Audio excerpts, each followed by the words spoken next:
sa tuig na isulti. 2025 nangyari ang giyera 2026. So dapat noong 2022 pa lang naghanda na ang pamahalaan na ito. Pero wala tayong nakitang paganda at wala tayong nakikita na pagbibigay man lang ng solusyon sa mangyayaring problema sa susunod na mga buwan at sa susunod na taon. Nakikita na ginagawa ng administrasyon. Ang banta ng giyera, narinig na natin yan noong taong 2022 pa lang. Nakita na natin yan sa lahat ng mga believers, lalong-lalo na yung galing sa mga foreign governments, na meron silang tinitingnan na posibleng giyera ng taon na 2025. Isang year lang ang ligas, kumbaga, ang ligas sa tuig na isulti.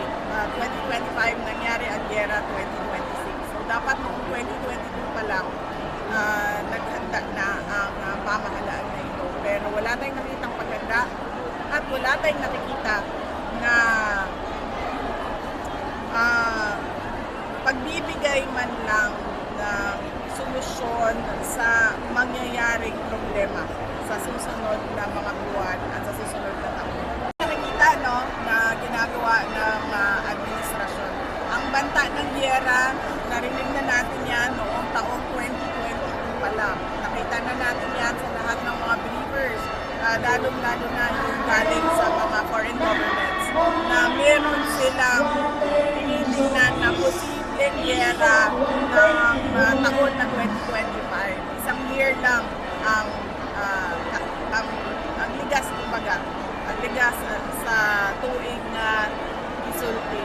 2025 nangyari ang giyera 2026. So dapat noong 2022 pa lang naghanda na ang pamahalaan na ito. Pero wala tayong nakitang paganda at wala tayong nakikita na